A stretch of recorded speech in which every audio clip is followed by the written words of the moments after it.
समाज बदलाव तब आएगा जब अंतिम पायदान पे खड़े व्यक्ति को बोलने का अधिकार मिलेगा, काम करने का अधिकार मिलेगा, उसको स्वतंत्र जीवन जीने का अधिकार मिलेगा। और ऐसा अधिकार हमें दे गए हैं हमारे लोकतंत्र के रक्षक, हमारे लोकतंत्र को मजबूत करने वाले, इस देश को दुनिया का सबसे बड़ा संविधान देने वाले हमारे बाबा साहब डॉक्टर भीमराव अम्बेडकर। मैं अपनी बात शुरू करता हूँ। हम लोगों ने पढ़ा है कि हमारे लोकतंत्र के 4 स्तंभ होते हैं। पहला स्तंभ है विधायिका, दूसरा स्तंभ है कार्यपालिका, तीसरा स्तंभ है न्यायपालिका और चौथा स्तंभ है मीडिया। चारों स्तंभ अगर मजबूत होंगे तो हमारा देश मजबूत होगा, हमारा लोकतंत्र मजबूत होगा। जैसे चारपाई या तख्त के 4 पैर होते हैं, अगर एक पैर भी कमजोर हो गया तो तख्त चारपाई टिकेगी नहीं। मंच का भी एक कोना अगर कमजोर हो गया तो मंच भी नहीं टिकेगा। ऐसे ही आज हम बाकी 3 की बात नहीं करेंगे, उन पर चर्चा करने के लिए यहाँ पर विद्वान मौजूद है। जिस बिंदु पर मुझे बोलना है मैं उसी बिंदु पर बोलने जा रहा हूँ। मीडिया की बात करूंगा, लोकतंत्र की बात करूंगा। मीडिया क्या कर सकती है? मीडिया देश के अंदर, समाज के अंदर क्या परिवर्तन ला सकती है? कभी सोचा आपने, कभी जाना आपने? मीडिया आपके हितों की रक्षा कर सकती है। मीडिया इस संविधान, देश के संविधान को बचा सकती है। मीडिया देश में हो रहे अन्याय, अत्याचार से आपको बचा सकती है। कोई व्यक्ति भ्रष्टाचार कर रहा है, कोई व्यक्ति अन्याय कर रहा है आपके साथ में, मीडिया आपको बचा सकती है। मीडिया में बहुत ताकत है।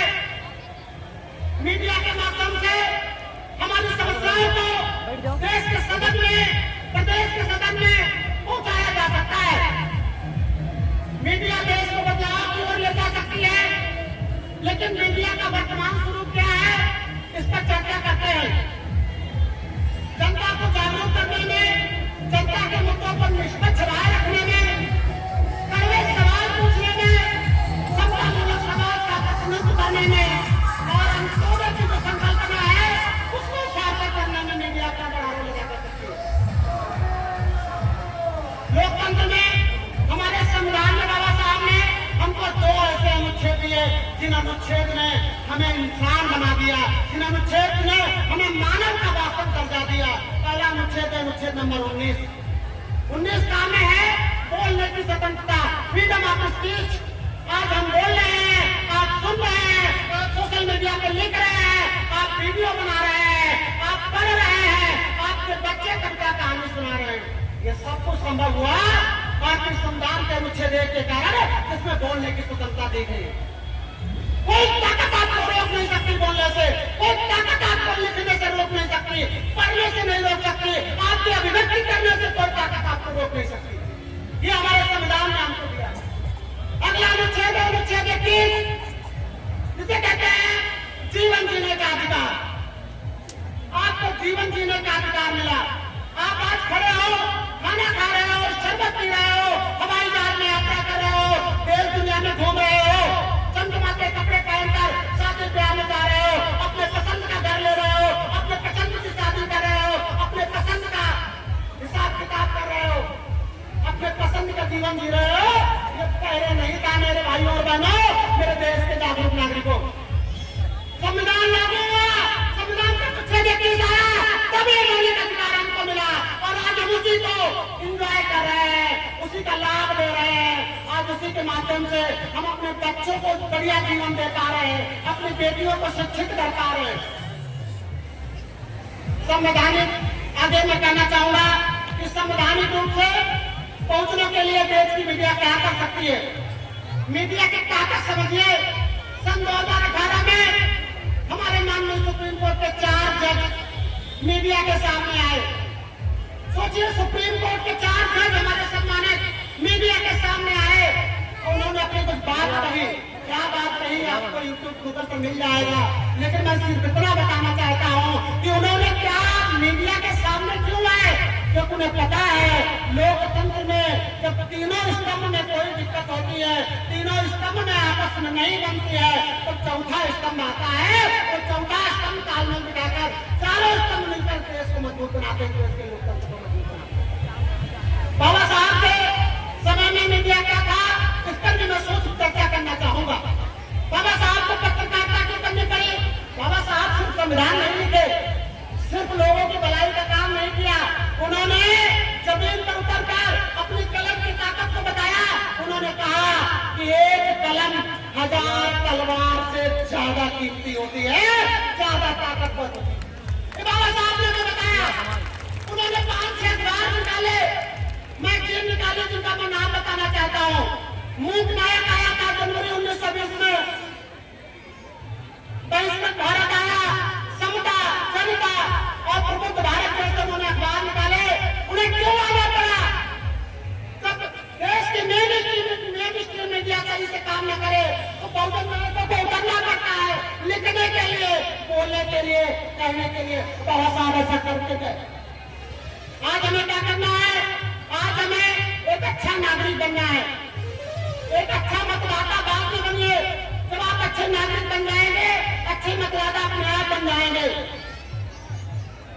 आज क्यों ऐसा हो गया देश की मीडिया में कि एक रामन मैग्सेसे पुरस्कार विजेता को कहना पड़ रहा है कि टीवी देखना बंद कर दीजिए, अखबार पढ़ना बंद कर दीजिए। आखिर ऐसा क्यों कहा गया है? कहावत कही गई है, बहुत ही प्रचलित है कि धारा के साथ जो मुर्दे बहते हैं, जिंदा तो धारा के विपरीत बहते हैं। मीडिया का काम है सवाल पूछना, मीडिया का काम है तर्क करना, जनता के मुद्दों को पकड़ के लाना। मैं कहना चाहता हूँ, आप इस देश को बदल सकते हो, ये मीडिया इस देश को बदल सकती है, ये मीडिया इस देश को बहुत बड़ा परिवर्तन ला सकती है।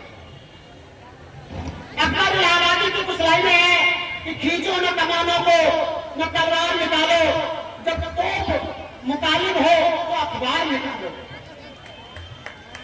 ये जो कलम की ताकत है, बहुत बड़ी ताकत है। अब सोचिए, पिछले 2015 में हमारा जो विश्व फ्रीडम इंडेक्स था, प्रेस फ्रीडम इंडेक्स, जो कि रिपोर्टर्स विदाउट बॉर्डर संस्था जारी करती है, 2015 में हम 180 देशों में हमारी मीडिया, हमारे प्रेस का 136 नंबर था। आज 2024 में 159 आ गया, यानी 180 देशों में 159 नंबर पर है। हमें चिंतित होने की जरूरत है, हमें जागरूक होने की जरूरत है। आगे मैं यही कहना चाहूंगा कि अपना एक डरा हुआ जो पत्रकार है, वो लोकतंत्र में मरा हुआ नागरिक का क्या करता है? पत्रकार को डायनेमिक होना चाहिए, निडर होना चाहिए, निष्पक्ष होना चाहिए, तब वो अपनी जिम्मेदारियों को बेहतर तरीके से निर्वाह कर सकता है। और मैं एक बात कहूंगा, राजा जयसिंह के दरबारी कवि बहुत फेमस बिहारी जी ने कहा था कि नहीं पराग नहीं मधुर मधु नहीं विकास ही काल और अली कल ही समझ हो आगे पहुंचो। इसका मतलब क्या हुआ? इसका मतलब है कि राजा जो है, अगर भोग विलास में पड़ गया तो जनता को कौन संभालेगा, राज को कौन संभालेगा? इसी तरीके से मीडिया अगर गलत दिशा में चली गई, मीडिया अगर भटक गई, मीडिया अगर लालच में आ गई, मीडिया अगर पोलराइज करने लगी चीजों को, तो हमारे इस लोकतंत्र का क्या होगा? मीडिया इस देश को बचा सकती है मेरे दोस्तों, मेरे भारत के सम्मानित नागरिकों।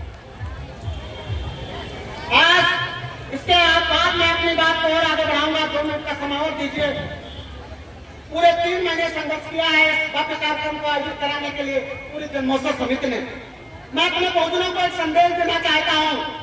आज अगर मेन स्ट्रीम मीडिया आपकी बात न रखे, आपके लोगों को पकड़ के न लाए, अपनी कलम से आपके हक अधिकारों की बात न करे, आपके मुद्दों को छापे नहीं, आपके मुद्दों को दिखाए नहीं, तो आप अपनी मीडिया बनाइए, आप अपना अखबार निकालिए, आप अपनी कलम चलाइए, सोशल मीडिया का प्रयोग करिए, अपने आर्टिकल 19 का प्रयोग करिए और अपना प्लेटफॉर्म तैयार करिए, अपने लोगों को जागरूक बनाइए। क्या आप मेरी बात से सहमत हैं? ये कलम सभी के पास है। बाबा साहब ने हमें अधिकार दिया है लिखने बोलने का।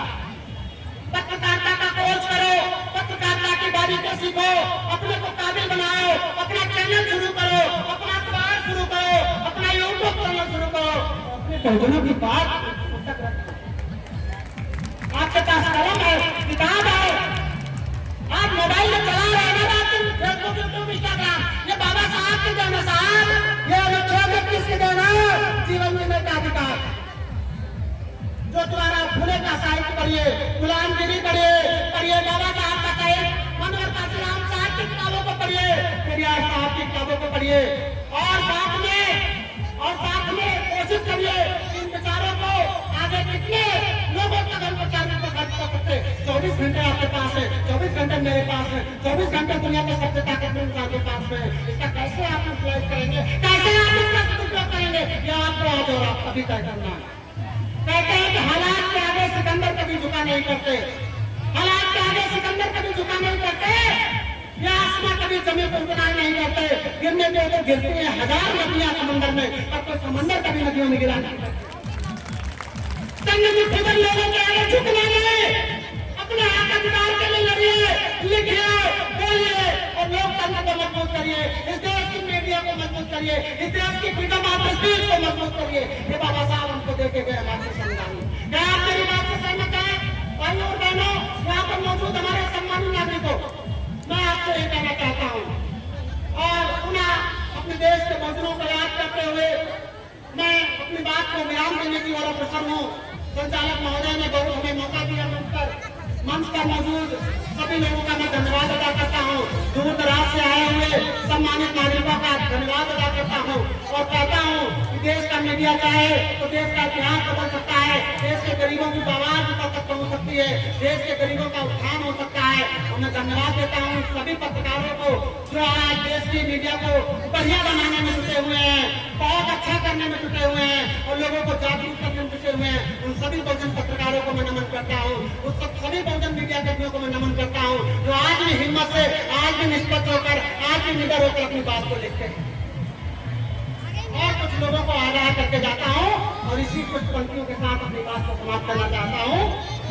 रामधारी सिंह दिनकर की लाइनें हैं, इन लाइनों के साथ मैं अपनी पंक्तियों को समाप्त करूंगा और कोशिश करूंगा कि हम और आप मिलकर देश की मीडिया को, देश की अखबारों को, देश की कलम को, देश की इस कलम की ताकत को, बाबा साहब के संविधान अनुच्छेद 19 का फ्रीडम ऑफ स्पीच को मजबूत करेंगे कैसे और कैसे लोकतंत्र को मजबूत करेंगे। और मैं कुछ लोगों को चेतावनी भी देकर जाता हूँ इन लाइनों के साथ कि समर से नहीं पापता बागी केवल विवाद, जो तटस्थ है समय लिखेगा उनके भी अपराध,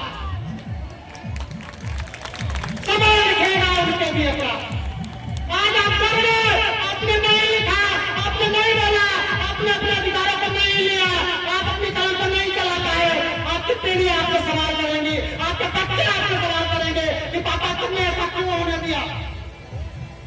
जय भीम, नमो बुद्धाय, जय सम्राट अशोक महान। बहुत बहुत धन्यवाद, बहुत बहुत साधुवाद।